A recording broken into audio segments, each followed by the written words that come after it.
Hi and welcome to Knit with Hannah. I'm Hannah.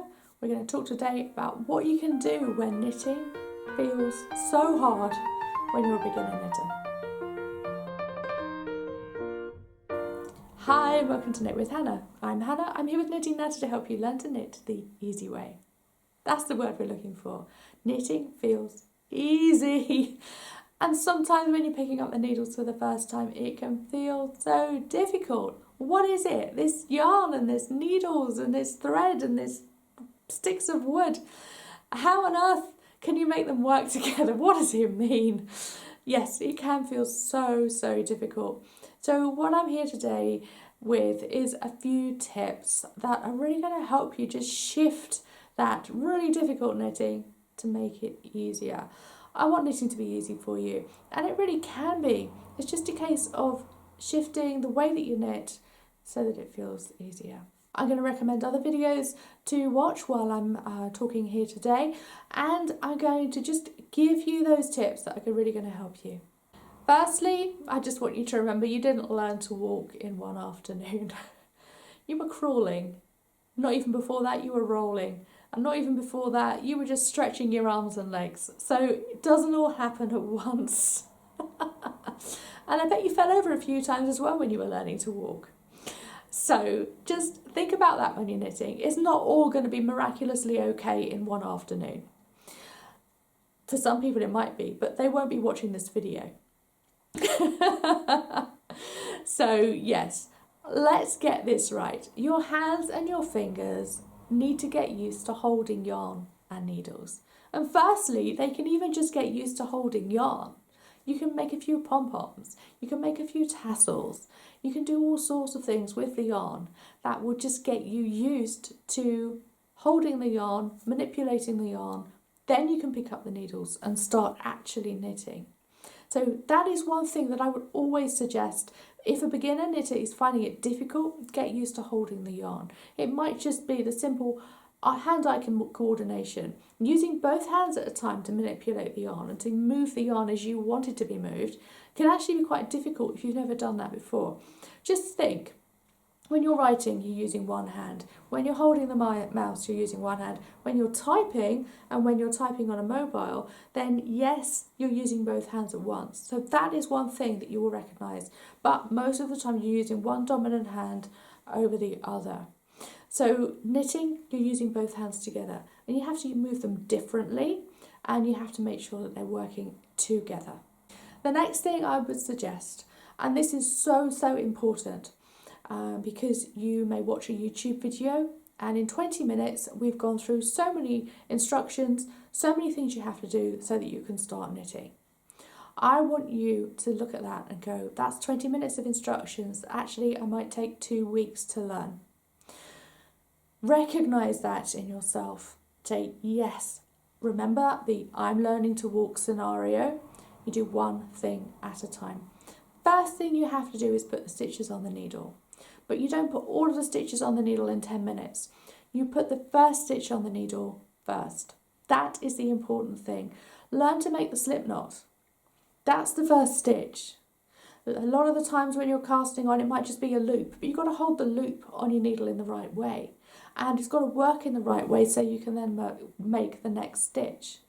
Don't overcomplicate it in your mind and say, I have to do all this and I have to be able to make those first 12 stitches in the next 10 minutes. You don't.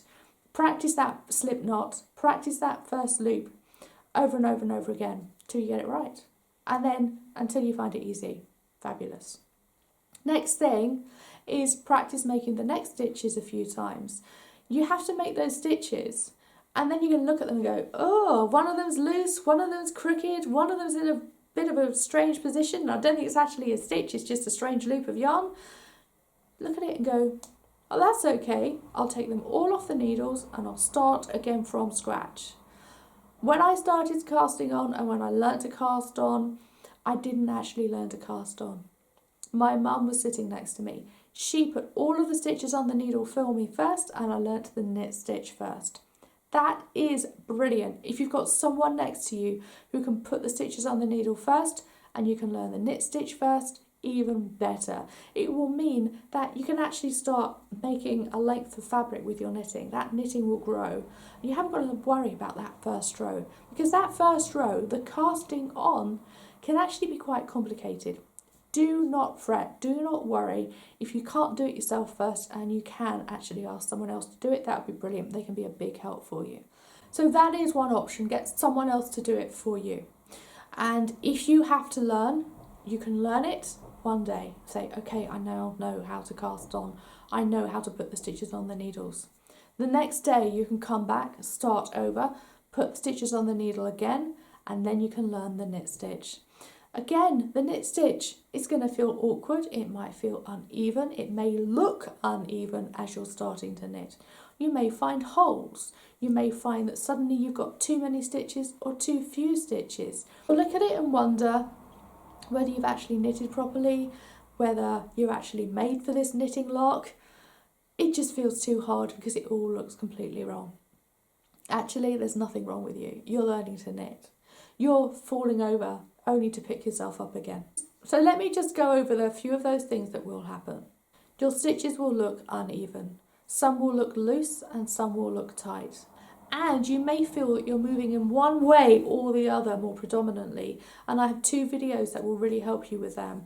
Loose knitting and tight knitting, and I will link to those in the description, and I'll also link to them up here as well. So how can you fix it if your knitting feels too tight, and how can you fix it if your knitting feels too loose? And once you know why it's happening, then it's so much easier to prevent it from happening in the first place. And like I just mentioned, you may suddenly make extra stitches without realising. Your stitch count will get bigger and your knitting will look wider.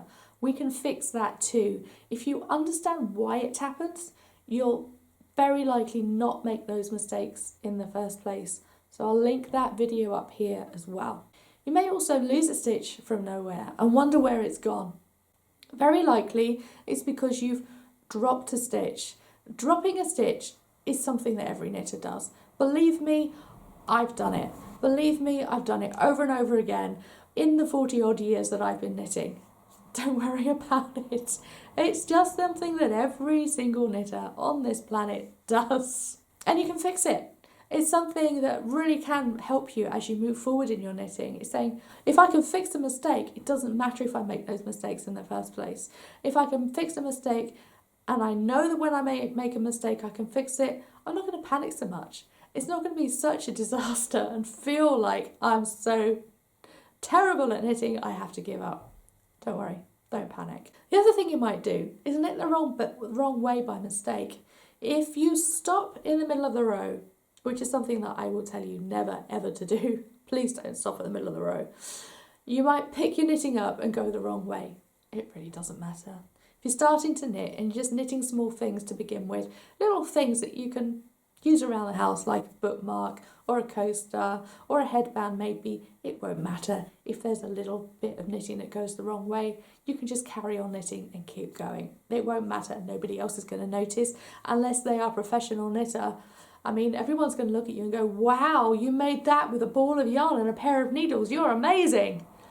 You see, you've actually taken the time to sit there, knit something, learn how to knit and finish knitting something.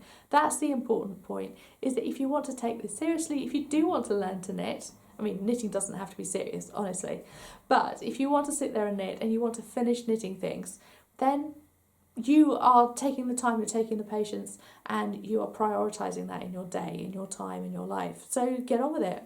Other people may say, well, what I find important in my life is baking every day. I make a new loaf of bread for their family every day. And you'll look at them and go, wow, you had a bag of flour and you had an oven. How did you do that?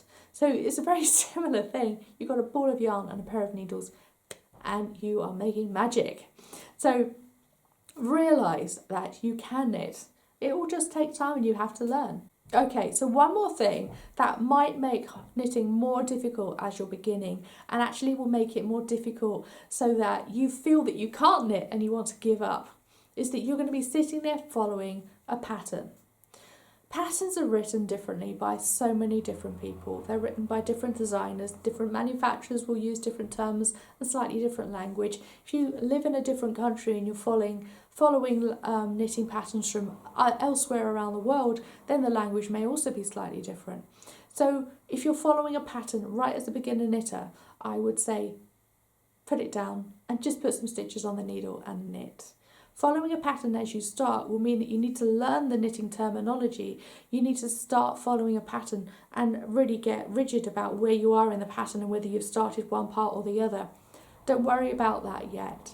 As you're starting to knit, make sure you've got the stitches on the needle, you know the knit stitch and you can knit, and just go for it. And you know, once you get to a certain point, you can take the stitches off the needle with the casting off method. You have a bookmark. Like I said before, you have a coaster. You sew the ends together and you have a headband. Nice and cosy for your ears. And all of a sudden you're creating things and you don't have to follow a pattern. It can be that simple as to simply follow the videos on YouTube, follow the videos in my beginner knitting courses, or just put the stitches on the needle and knit because you feel like it. A baby doesn't learn to walk and then follow a map. They just do it. They just go for it. And they have things in place. The parents are there to just guide them around the house. So you need to just take some guidance from people around you, from YouTube videos, from me, from digital courses, from little blogs maybe. But don't feel you have to read a knitting magazine and follow the pattern automatically and everything will go perfectly. Sometimes that's the way that knitting feels more difficult. What I'm also going to suggest is that as a beginner knitter, you knit regularly, so that you don't forget what you're doing.